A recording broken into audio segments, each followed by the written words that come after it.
Bom, eu não preciso dizer para vocês que estou totalmente tomada de uma enorme emoção, talvez até comoção. Eu tenho usado nos meus trabalhos, nos meus programas de rádio, às vezes de televisão, os livros de Chico Xavier, as mensagens de Chico Xavier. E eu acho que nada mais oportuno do que neste dia trazer o próprio Chico Xavier para dizer tudo de maravilhoso que ele transmite através das suas mensagens, através dos livros. E eu gostaria até de começar dizendo esta frase: diz-nos a sabedoria evangélica, melhor é dar que receber. E eu gostaria de já começar perguntando para o Chico Xavier: Chico, você é uma criatura que em toda a sua vida não fez outra coisa senão fazer o bem, se dar ao próximo. Nunca houve um momento na sua vida em que você disse assim: estou cansado, vou parar, não quero mais me preocupar com o meu semelhante. Hebe, a sua bondade é imensa. Eu devo dizer que não me sinto na condição de alguém que fez ou faz o bem, mas durante toda a minha vida procurei sempre cumprir com o meu dever diante da comunidade e diante da minha própria consciência. Então, tenho, graças a Deus, muita tranquilidade em minha vida interior.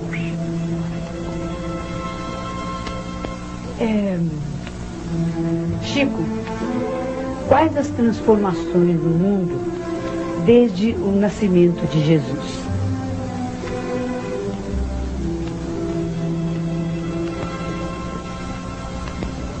Os espíritos amigos sempre me explicam que as transformações da Terra desde o tempo de Jesus são gradativas. Essas transformações ainda não se complementaram, porque o mundo precisava de estabelecer para a sua própria felicidade muitas renovações que eram difíceis e a lei de Deus não permite violência. Então essas transformações vêm sendo efetuadas de tempos a tempos, de época para época. Essas transformações que nós vemos toda a melhoria espiritual na humanidade decorre do tempo de Jesus para cá. Os hospitais, as penitenciárias, os processos de trabalho, o relacionamento das pessoas umas com as outras, a felicidade na vida doméstica, todas essas transformações nós devemos a Jesus, conquanto muitas vezes, quando estejamos nos ápices da inteligência, nós não queiramos reconhecer. Mas as transformações do tempo de Jesus até nós, elas são imensas, mas exigiriam muito tempo para serem evidenciadas. Eu estava pensando em conseguir esse programa e tenho a certeza de que, tendo você para mostrar e levar a sua mensagem para todos os brasileiros, nós estamos realmente fazendo um bem para a população. E eu vinha perguntando, quando me dirigia até aqui, onde estamos tendo esse privilégio de estar ao seu lado, Chico, comentando com um amigo, que eu estava extremamente nervosa e tensa realmente, e que eu não sabia explicar. Era uma emoção, era uma alegria, e ele me explicou que o fato da gente estar ao seu lado é assim como se a gente estivesse em contato com Jesus, porque você tem uma ligação direta com Jesus. Então, a gente estando do seu lado, a gente tem a sensação de que está se contactando com Jesus, e nessa intenção de poder ajudar as pessoas através de você. Então, eu quero até pedir desculpa se essa emoção me toma demasiadamente, mas eu acho que ele tocou exatamente no ponto, porque você é exatamente a conexão exata da Terra com aquele mundo onde estão os nossos entes, né?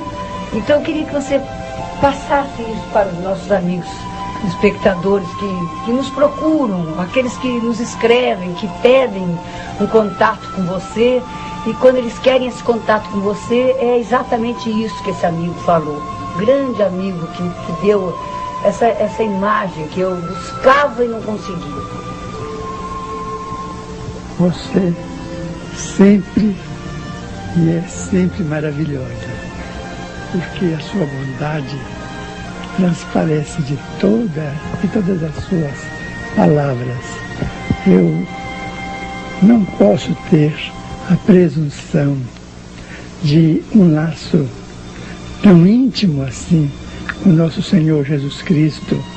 Eu tenho a fé que o cristão procura e deve cultivar naquele que realmente é a luz dos nossos caminhos. Quando, logo depois do nascimento de Jesus, existiu uma figura que sempre me impressionou muito. Ela é descrita no versículo 25 do capítulo 2 do Evangelho do apóstolo São Lucas. É a figura de Simeão, que viveu talvez mais de 80 anos esperando Jesus. Quando ele soube que uma criança tinha sido levada ao templo para ser registrada, ele então foi ao templo verificar, e quando ele contemplou os olhos de Jesus, ele então disse: Senhor, agora despede em paz o teu servo, segundo a tua palavra, porque os meus olhos viram a salvação. Este homem se chamava Simeão e era um grande varão do tempo apostólico e que passou para a vida espiritual logo depois de fixar os olhos de Jesus recém-nascido. Então eu penso que como teriam sido felizes aqueles que realmente viram os olhos de Jesus. Porque por mais que eu busque no Evangelho alguém que tenha visto diretamente os olhos de nosso Senhor Jesus Cristo recém-nato, eu não encontro ninguém além do grande Simeão, que já numa velhice muito avançada, contemplou os olhos do menino e disse: Senhor, despede em paz o teu ser, porque os meus olhos já viram a salvação. Eu imagino a beleza e a luminosidade dos olhos de nosso Senhor Jesus Cristo, mesmo recém-nato, iluminando os nossos caminhos, porque o próprio Simeão, na saudação que ele pronunciou, ele disse: eis que ele veio para alumiar os nossos caminhos. E a gente nota que todas as comunidades, todos os grupos sociais que se afastam de Jesus, eles como que entram numa certa perturbação. Parece-nos, mas este verbo não é bem próprio. A gente compreende que sem Jesus a nossa vida não tem significação, a significação exata que deveria ter, e nós nos perdemos, nos tresmalhamos, porque estamos sem aquela bússola que nos indica o caminho. Nós vamos fazer uma pequena interrupção, mas nós voltamos já já com esta entrevista exclusiva de Chico Xavier para todos os brasileiros. Voltamos já já. Continuar com a nossa entrevista exclusiva com Chico Xavier para todos os brasileiros, e eu gostaria até de trazer uma personalidade muito amada por todos vocês brasileiros, e que é assim um exemplo extraordinário de ser humano, e que tem dado assim muitas mensagens também de conforto às pessoas que atravessaram por um momento difícil, extremamente difícil como ela atravessou, e que teve a graça de receber uma mensagem psicografada por Chico Xavier, do seu filho, e por isso ela está aqui hoje para conversar e perguntar também para o Chico, porque eu acho que ninguém melhor do que Nair Belo para fazer perguntas, para que possa, através do Chico, levar realmente a paz que vocês estão precisando, o conforto, o esclarecimento através de tudo que Chico tem feito através desta vida iluminada que é a vida de Chico Xavier. Minha querida Nair Belo, agora... Bom, para alegrar um pouquinho o ambiente, porque nós estamos chorando aqui desde que começou o programa, que o Chico transmite uma emoção tão grande, como a Hebe falou, que a gente não consegue nem falar. E agora, nesse mês de dezembro, vai fazer 10 anos que meu filho morreu, depois de 1 ano e meio, depois de várias idas a Uberaba. Eu tive a graça de receber uma carta psicografada de 90 páginas naquela noite, né, Chico? Né? E com muitos detalhes, com muitas coisas lindas,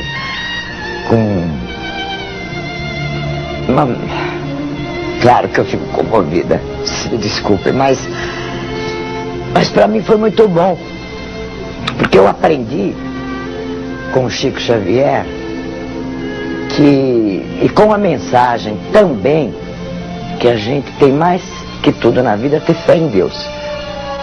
Então o Chico, mais do que a mensagem, ele me ensinou isso. Que se você tem família, se você tem outros filhos, você tem que fazer até uma força sobre-humana para superar essa dor que é a perda de um filho, que é para o resto da família não sentir.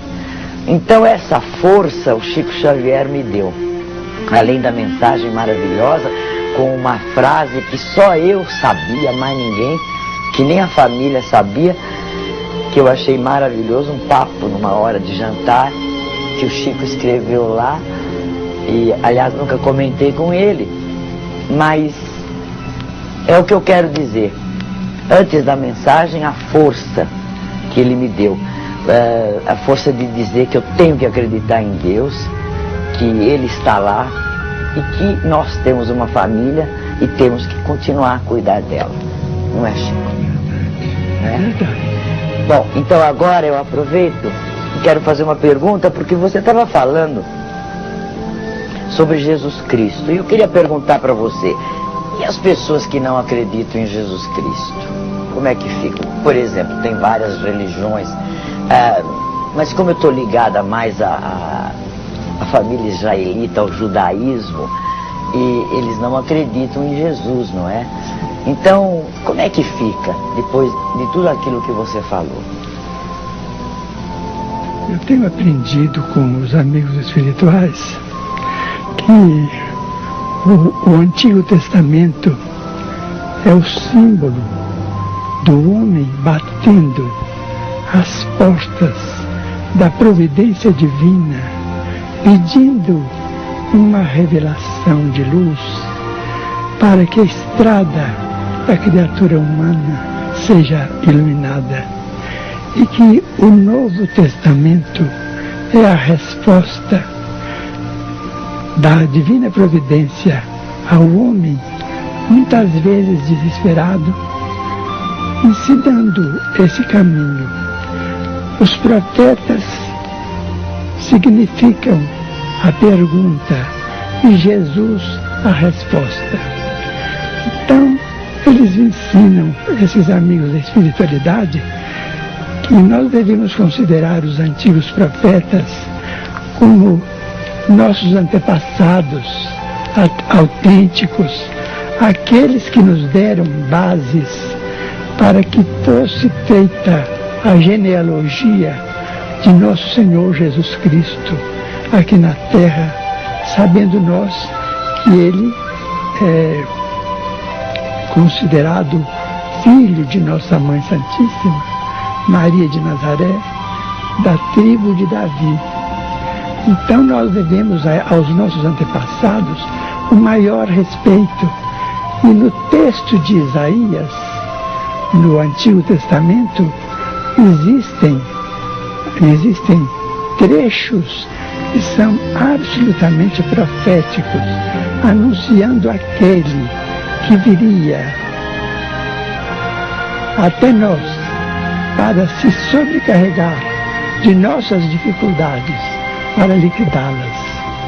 Basta que se leia o livro de Isaías para que vejamos a importância do judaísmo e que o cristianismo é filho do judaísmo, consequentemente, portanto, nós não poderemos encontrar diferença nenhuma, mas sim um respeito muito grande para com aqueles que sofreram e lutaram tanto para que Jesus viesse até nós.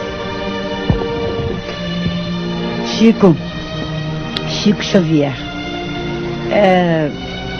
nós estamos muito preocupados com o mundo de hoje.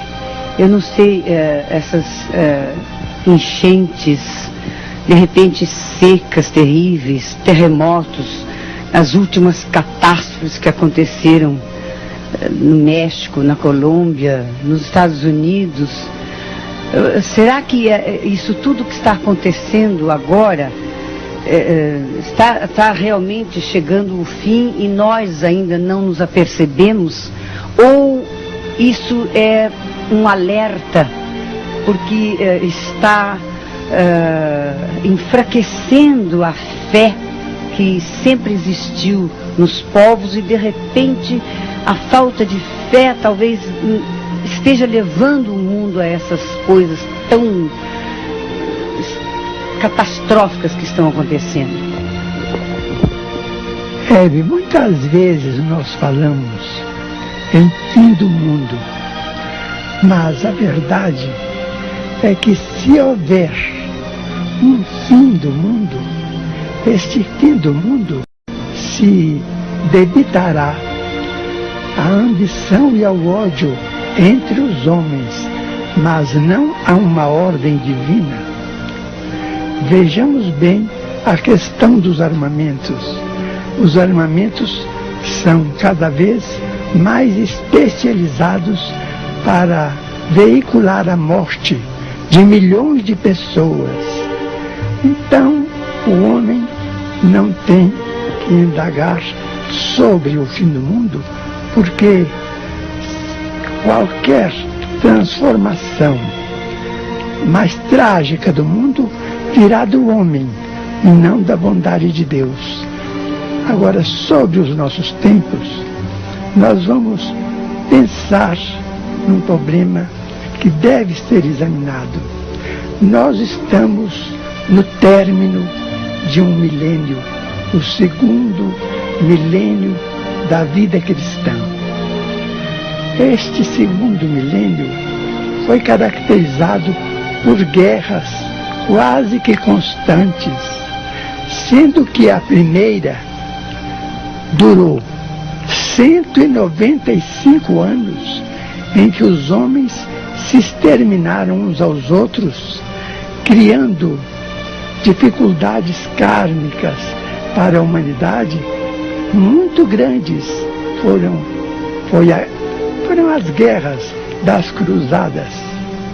Elas persistiram pelo espaço de quase 200 anos, de mais ou menos de 1098 a 1229, mais ou menos por aí.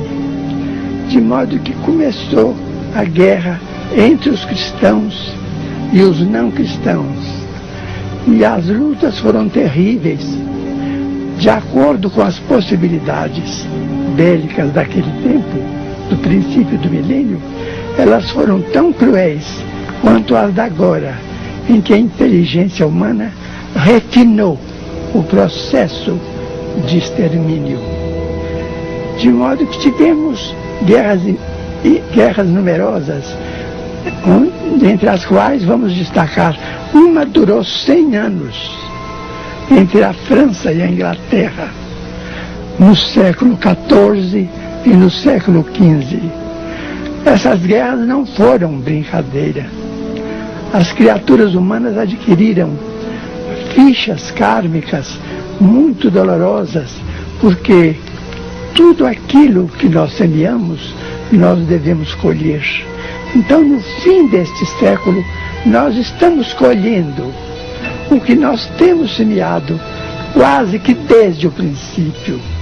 Agora, tivemos agora, ao que nos parece, se é verdade que a imprensa, se é verdade o que a imprensa veiculou sobre o encontro de Genebra, os maiores estadistas, os chefes das superpotências, eles combinaram em que não se deve endossar nem praticar a guerra nuclear, porque nessa guerra nuclear não haverá vencedores.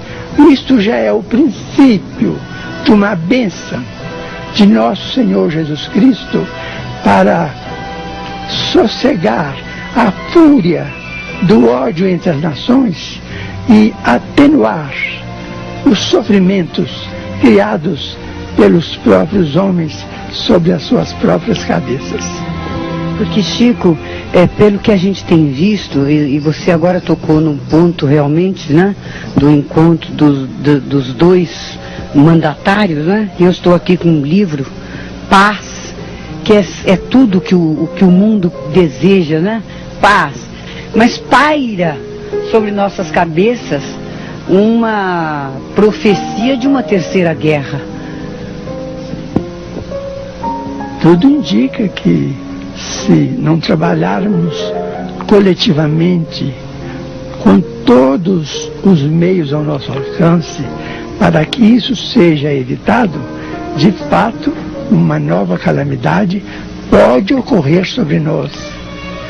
Agora, vamos fazer a força possível para que isso não aconteça, ou que aconteça pelo mínimo, se é que nós não podemos estar livres de débitos tão grandes, de modo que, se nós pudéssemos incentivar o princípio da paz em todos os lugares, em todos os corações, se nós conseguíssemos levar a mensagem de nosso Senhor Jesus Cristo sem separação, sem dogmas, sem qualquer ideia de hegemonia, de interpretação de um ponto de vista religioso sobre outro, se nós pudéssemos levar para frente aquela bandeira que ele nos deu, declarando positivamente: amai-vos uns aos outros como eu vos amei. Ele não esperou por nosso amor e nem espera nosso amor. Ele nos ama e por isso não nos abandona. Depois de toda a tragédia do Calvário, quando ele volta ao convívio dos seus próprios companheiros, ele diz: estarei convosco até o fim dos séculos. Ele não se queixa, ele não se queixa, ele não se lamenta, ele não acusa ninguém. Não há notícia no Evangelho de que Jesus tenha voltado do reino espiritual, onde ele é a luz refletindo o próprio Deus. Não consta no Evangelho que ele tenha vindo reclamar contra Pedro ou contra Tiago, esperando que me desculpem essa intimidade, porque devemos dar os títulos merecidos às personalidades do Evangelho. Ele não recriminou companheiro algum pela deserção. Ele apenas disse: estarei convosco até o fim dos séculos. De repente, quase que Chico faz um autorretrato, né, Nair? Porque o Chico é exatamente isso. Ele não se queixa, ele não se cansa, ele está sempre com essa humildade que vocês estão vendo. E foi por isso que nós realmente nos sentimos assim recompensados o ano inteiro pelo nosso trabalho, quando conseguimos trazer essa entrevista com Chico Xavier, que vai continuar. Nós vamos fazer uma pequena pausa, mas daqui a pouco estaremos de volta com Chico Xavier para todo o Brasil, em cada lar brasileiro, trazendo a sua mensagem de paz e de muito... De volta já um pouco menos tenso, a emoção sempre muito grande. Mas é que eu, no intervalo aqui, estava perguntando para o Chico se ele tem, assim, noção do que ele representa para a gente, do que ele passa para a gente, se em algum momento ele parou para pensar no que ele representa. Eu gostaria que ele mesmo desse a resposta, porque realmente é uma resposta que só poderia partir de Chico Xavier. Você tem noção, Chico, do que você representa para todos nós, para o mundo? Eu represento aquilo que um pé de grama representa numa cancha de futebol, né? Um pé de grama desaparece, outro aparece. Se entrar um animal, naturalmente vai consumir aquela grama, né? Há pouco tempo uma senhora de Goiânia me trouxe um livro e me disse: eu vou pedir a você para você verificar, porque este autógrafo está adulterado. Ele está assinado Cisco Xavier. Então eu disse a ela, ela abriu o livro e eu disse: não, senhora, foi eu mesmo que assinei assim, porque eu me sinto como um cisco, ou então como uma lata de cisco. Eu assinei Cisco Xavier. Achei que era mais próprio. O Chico é muito bem-humorado. É que a gente está acostumada a só levar assunto sério, bater papo sério, mas o Chico gosta de piada. Claro, o Chico gosta de piada, ele gosta da risada. Estamos rindo agora de um pé de capim. Mas é como o Irineu, meu marido, fala: você já é uma árvore bem grande e nós somos a graminha. É isso aí. Bom, mas agora eu vou voltar ao assunto sério. Vamos voltar ao assunto sério. Olha, eu acho que, bom, mãe e pai são duas coisas tão especiais no mundo. Os filhos são tão especiais. Eu, por exemplo, acho que para toda mãe, para todo pai, o filho é a coisa mais importante que existe na vida. A gente faz tudo por eles. mesmo que eles não retribuam mais tarde, mas a gente dá tudo. Não faz esperando retribuição. Não faz esperando, dá tudo. Eu contei que eu perdi meu filho de 20 anos, e quantas mães que eu conheci em Uberaba, que também perderam, tinha mãe que tinha perdido 2, 3. Agora, eu queria perguntar para você, uma família, um pai e uma mãe, que uma criança, porque eu vi muitas crianças excepcionais lá em Uberaba, muitas. Então eu gostaria de saber se uma criança excepcional é karma, que a gente diz em termo espiritual, karma, o sofrimento é dos pais ou da criança?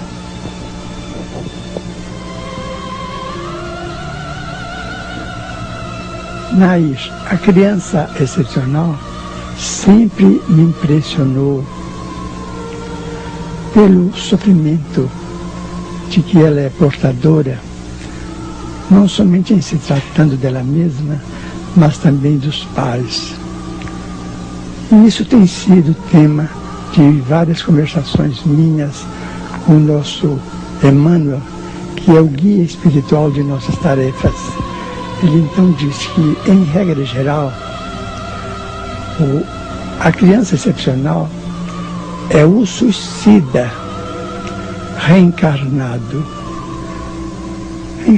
depois de suicídio recente, porque a pessoa, quando pensa que se aniquila, ela está apenas estragando ou perdendo a roupa que a providência divina permite de que ela se sirva durante a existência, que é o corpo físico. A verdade é que ela em si é um corpo espiritual. Então os remanescentes do suicídio acompanham a criatura que praticou a autodestruição para a vida do mais além. Lá ela se demora algum tempo, amparada por amigos, que toda criatura tem afeições por toda parte, mas volta à terra com os remanescentes que ela levou daqui mesmo após o suicídio. Se uma pessoa espatifou o crânio, se o projétil atingiu o centro da fala, ela volta com a mudez. Se atingiu apenas o centro da visão, ela volta cega. Mas se atingiu determinadas regiões mais complexas do cérebro, ela vem em plena idiotia.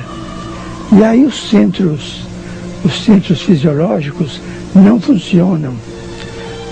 A endocrinologia teria de fazer um capítulo especial para estudar uma criança surda, muda, cega, paralítica, porque aí a criatura feriu a vida no santuário da vida, que é a parte mais delicada do cérebro. Se ela suicidou-se mergulhando-se em águas profundas, ela vem com a disposição para o enfisema infantil ou da mocidade, os primeiros dias da vida. Se ela, por exemplo, se ela se enforcou, ela vem com a paraplegia depois de uma simples queda, que toda criança cai do colo da ama, do colo da mãezinha. Então, quando o processo de enforcamento, a vértebra que foi deslocada no enforcamento vem mais fraca e numa simples queda, a criança é acometida pela paraplegia. E nós vemos por aí outras crianças que vêm completamente perturbadas. A esquizofrenia, por exemplo, diz que é o suicídio depois do homicídio.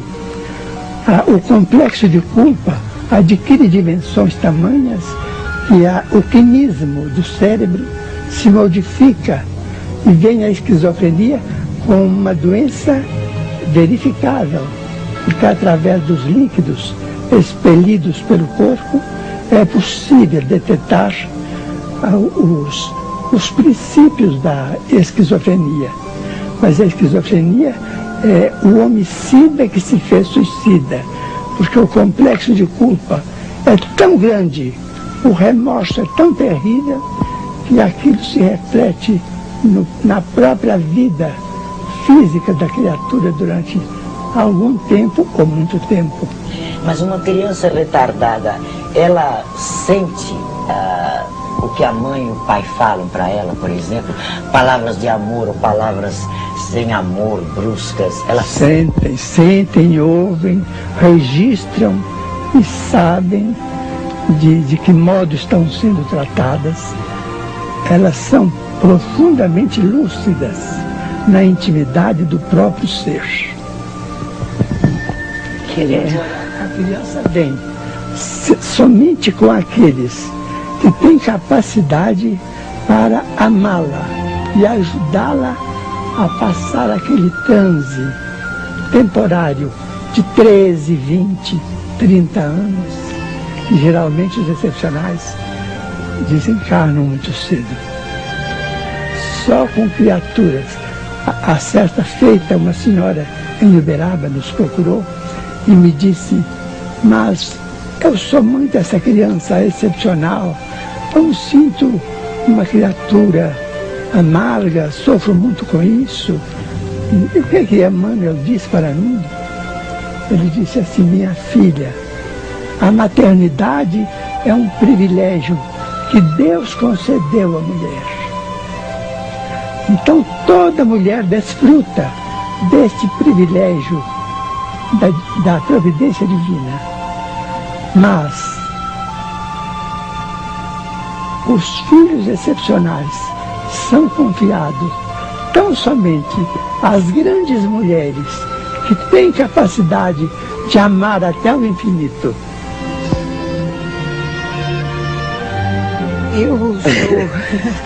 Eu sou obrigada a interromper por alguns minutos essa entrevista, porque acho que não precisa explicar, né? Conversamos muito aqui, quando terminamos, né, a respeito das crianças excepcionais. Eu queria até mandar um abraço através desse programa à Cida Troiano, que tem 2 filhos, o Plínio, que é meu fã, e que de vez em quando vai ao auditório, viu, Chico, assistir os nossos programas, e eu fico realmente muito sensibilizada. A Nair queria fazer uma pergunta.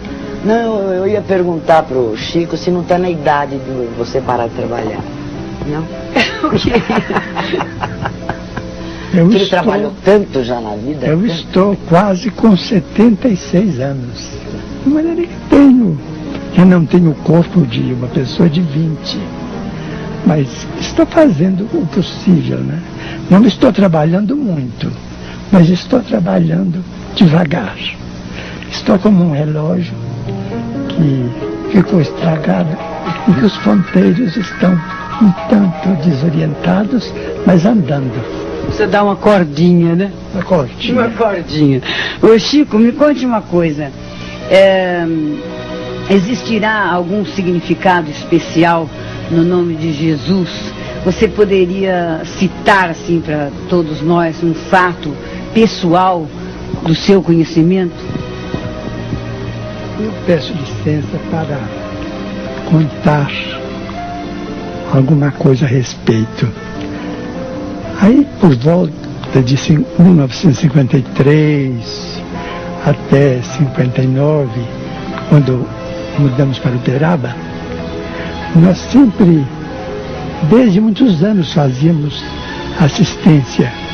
Uma assistência carinhosa, de levar uma oração, ou a expressão de fraternidade a doentes, a necessitados. Quando uma senhora nos pediu para visitar a irmã dela, que tinha se tornado hemiplégica e muda. A moça de uns 40 anos chamava-se Valéria. Então fomos a primeira vez, nós fazíamos sempre aos sábados. Então íamos visitar Valéria, levávamos um pedaço de bolo, algumas balas, isso que se dá a uma criança, porque a gente não podia fazer mais. Mas visitávamos Valéria com muito carinho e eram diversas casas e Valéria estava numa delas. A irmã dela chamava-se Dona Laura. A casa se erguia no lugar onde, em Pedro Leopoldo, se construiu o recinto das exposições pecuárias. Eu estou explicando porque alguém na minha cidade poderá perguntar onde estava esta casa. Estava no lugar onde está hoje o recinto das exposições pecuárias. Então visitávamos todos os sábados. Durante uns 6 anos visitávamos Valéria e levávamos uma prece. Ela guardava um pedaço de bolo debaixo do travesseiro. A irmã dela, a dona da casa, muito distinta, muito amiga, nos recebia com muito carinho. No sábado eu fazia a prece, no outro sábado outro amigo fazia a prece, no outro uma senhora fazia a prece. E assim estávamos há uns 6 anos, quando Valéria foi acometida por uma gripe uma gripe pneumônica muito séria, e Laura chamou o médico avisou que ela estava às portas de uma pneumonia, e a pneumonia se manifestou. A pneumonia se manifestou e nós chegamos no sábado, ela estava muito abatida, e toda vez que nós íamos, eu falava: Valéria, agora você fala Deus. Ela lutava muito para falar, porque ela entendia tudo, mas não conseguia. Eu falava: fala assim, Jesus, Valéria. Ela fazia força, mas a língua enrolava e ela não conseguia. Mas isso se repetiu durante mais de 6 anos. Mas nesse sábado da pneumonia, eu falei: Dona Laura, ela está com febre muito alta. O que diz o médico? Não, o médico está tratando, já deu bastante esses antibióticos e ela está bem medicada. Eu falei assim: tá bem, então agora em vez de virmos ao sábado, viremos todo dia. Vimos todo dia, mas ela sempre piorando. Então no último sábado, depois que fizemos a prece, eu falei: Valéria, fala Jesus, fala Deus. Mas não falava. Eu falei: Valéria, Jesus andou no mundo, curou tanta gente, tantos iam buscá-lo nas estradas, ou na casa onde ele permanecia, e pedia a ele a graça da melhora ou da cura, e foram curados. Lembra de Jesus andando e você caminhando, embora você não esteja caminhando há tantos anos. Lembra de você caminhando e chegando aos pés dele dizendo: Jesus, fala Jesus. Aí ela falou: Jesus, Jesus. Eu falei: meu Deus, mas que alegria.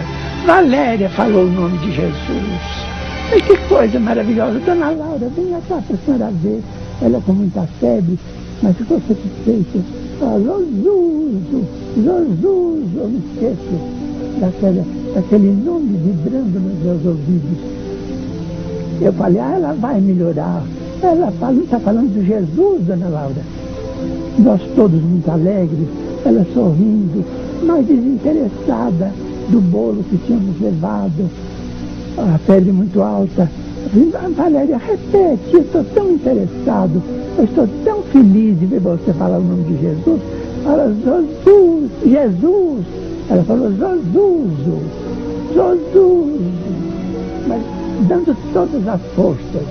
Aí faz assim: não, se Deus quiser, ela está muito melhor. Mas no outro dia, de manhã, chegou a notícia de Dona Laura e Valéria tinha falecido pela manhã, tinha desencarnado. Fomos para lá e tal, e lembramos muito aquela amiga que estava partindo, né?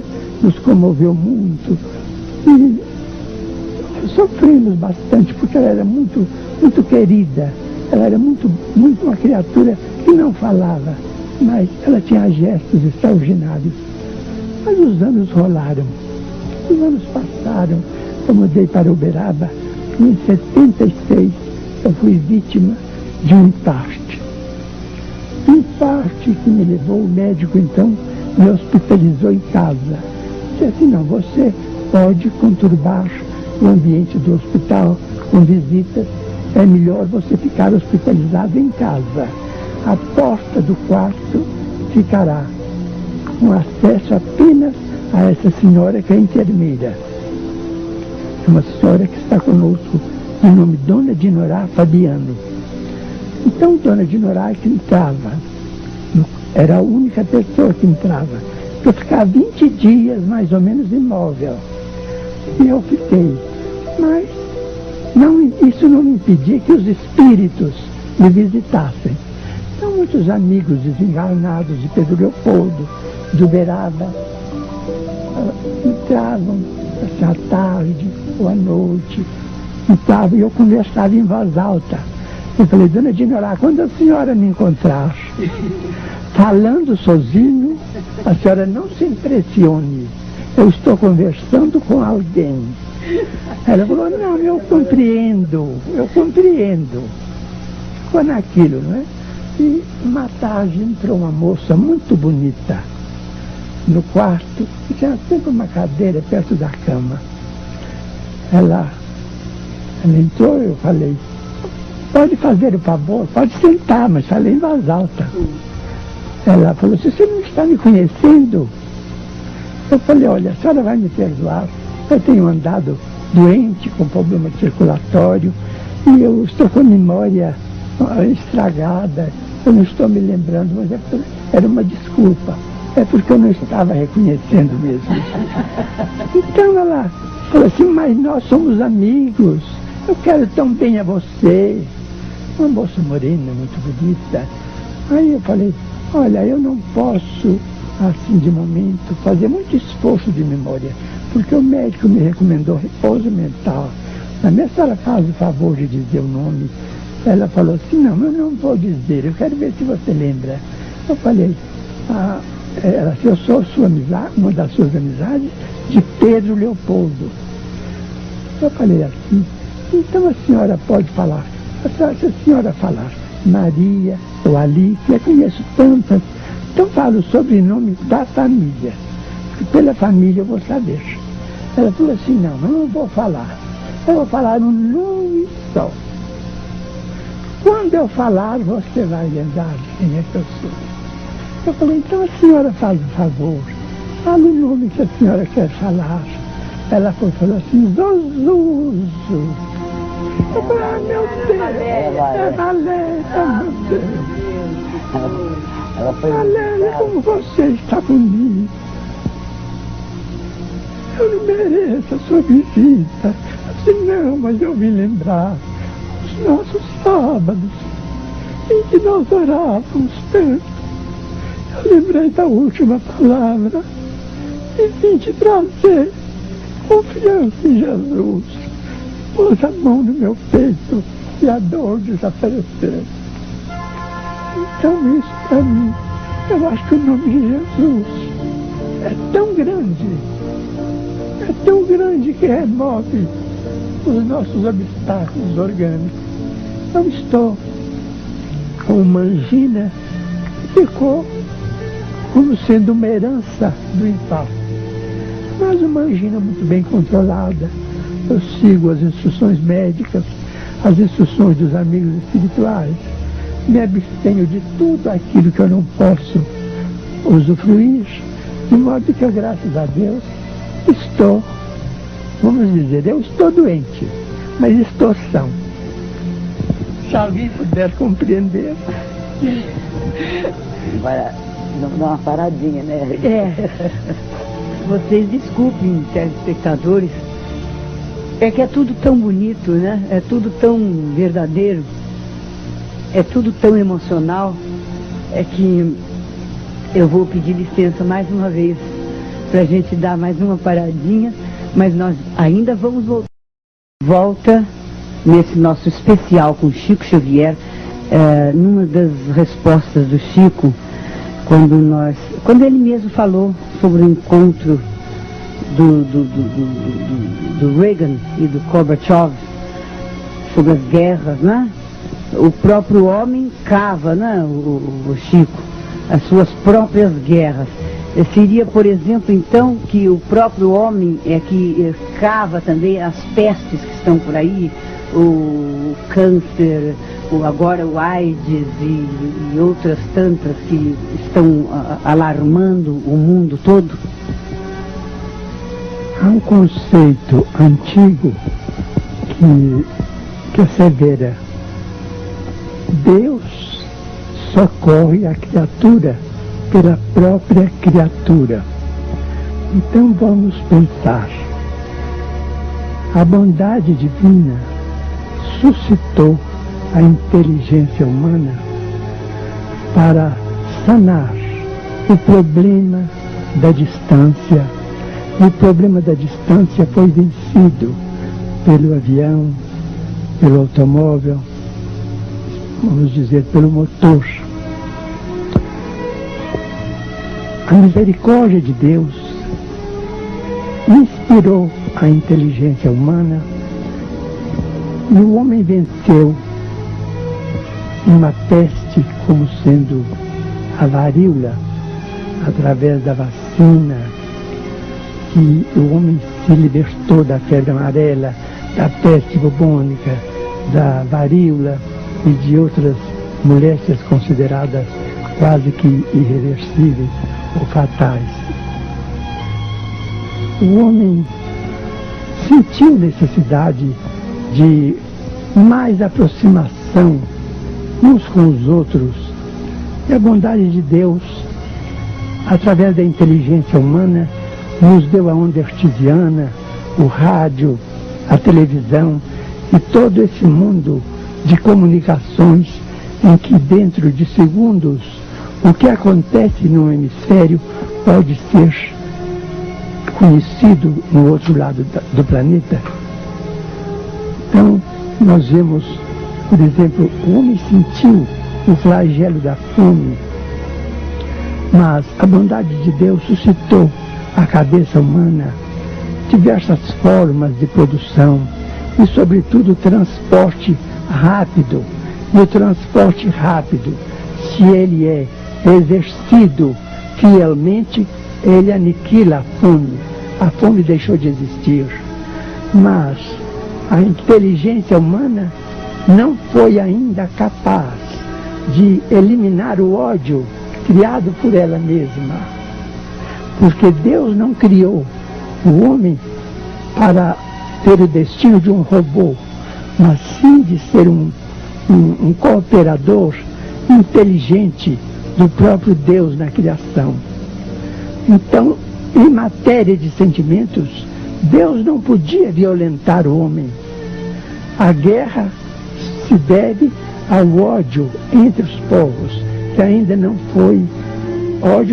foi vencido, porque Deus não é pai de violência, mas sim pai de infinito amor, e deixa por conta dos seus filhos a necessidade, a solução das necessidades da confraternização geral entre todos, o amor entre todos, a simplicidade, a humildade, a bondade, a compreensão humana, para que a violência seja banida da terra.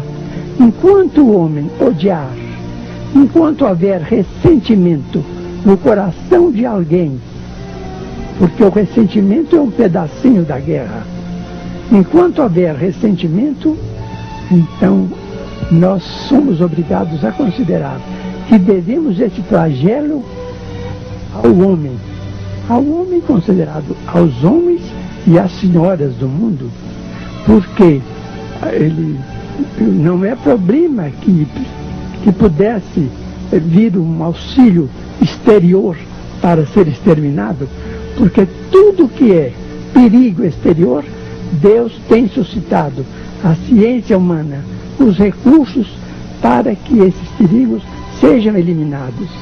Então, todas essas manifestações dolorosas de guerra, de separação, de violência, isso tudo, nós somos os responsáveis por elas, porque elas nascem do nosso sentimento.